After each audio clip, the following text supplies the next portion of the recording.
When the main button is selected in the control bar, your window is divided into 3 areas. First, you have your drawbars, and as I mentioned, the drawbars allow you to change the basic sound of the organ in real time. To the bottom right of the display, you see the control, presets, and split buttons. Clicking these buttons will show different parameters below the drawbars. Right now, because controls are selected, you see the vibrato, chorus, distortion, and percussion controls. To the bottom left of the display, you have direct access to the Leslie speaker speed controls. So you see the Leslie speaker rotating in the back of the display here. If I go here to the bottom left and click this and slide it to break, that speaker stops rotating. If I click it and slide it to fast, it rotates really fast. I'm going to put it back on slow for now. As I mentioned a second ago, when the control button at the lower right is turned on, you have the controls for your scanner vibrato, distortion drive, and percussion controls that you see below your drawbars.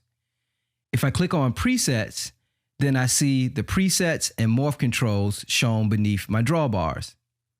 If I click on splits, then the MIDI keyboard controls are shown below the drawbars. Let's go back to controls and let's talk about the drawbars.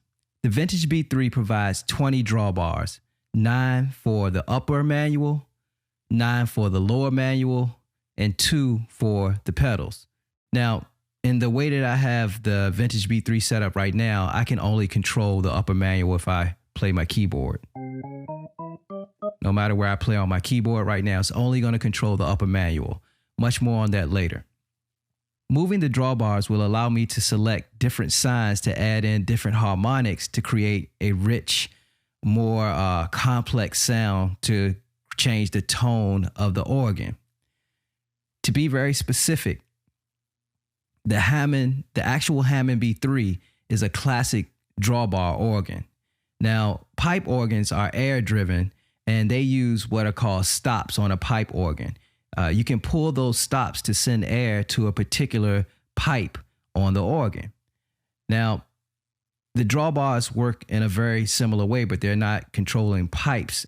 But the drawbars still use the same naming for the actual drawbars that the stops use for pipes.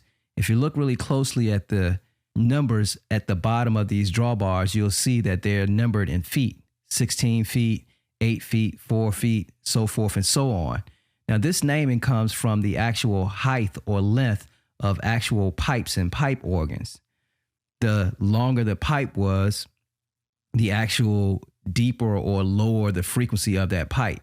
And if you took a pipe that was, say, for instance, 16 feet tall, and then you half the length of that pipe, then the frequency would double and you would actually get a higher pitched sound. So that's actually essentially what's happening here with each one of these sliders or these drawbars in the Vintage B3. Each one of those drawbars represents a sine wave. So in essence, what we're dealing with is additive synthesis. Additive synthesis is the process of adding pure sine waves together to create rich harmonics to create a more complex sound.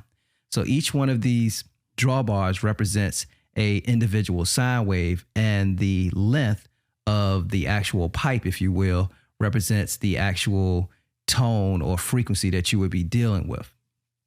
So the 16-foot pipe or drawbar represents the fundamental or the sub frequency or the sub octave of the tone that's generated there.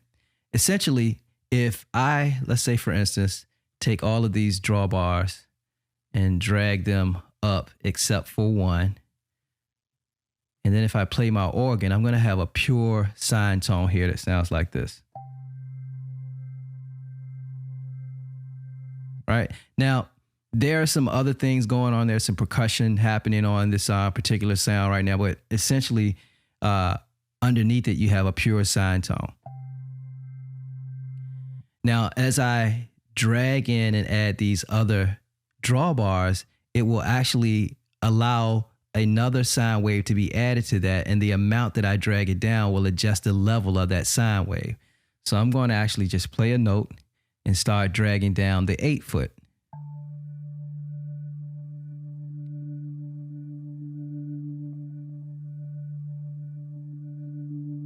So you can hear that sine frequency being added in.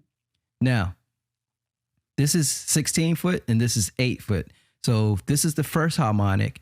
This is essentially half the length of this pipe, if you will. And this is going to double the frequency of that. And this is actually going to give me the second harmonic. Then what would the 4 foot do? That will give me the 4th harmonic. It will be double this. And then the 2 foot would be double that, which would give me the 8th harmonic. And then the 1 foot would give me the 16th harmonic. And these black drawbars would allow me to get harmonics in between that. And this one right here is 5 1/3, which is actually shorter than the 8 foot, which would actually give me a 5th and actually be my 3rd harmonic. So let me just add in a couple more. Let's just play a C here. So that's just with the fundamental. Add in that 2nd harmonic, the 4th.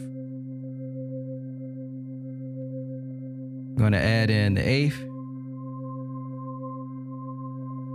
and the 16th.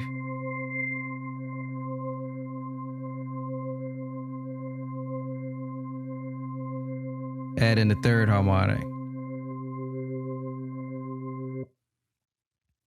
Now, I should note that everything that I just described only applies to the upper and lower manual drawbars. These upper and these lower. The pedal drawbars are a little bit different. So those 2 drawbars that are available for your pedal, the waveforms used for those are not pure sine waves like those I described for the upper and lower manuals. The pedal board sound uses a mixed waveform that accurately emulates the B3 bass tones.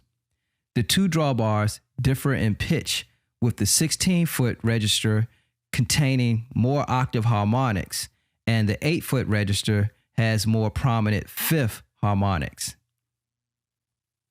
So a little bit different than what's happening in the upper manual and the lower manual with the registers or the drawbars there.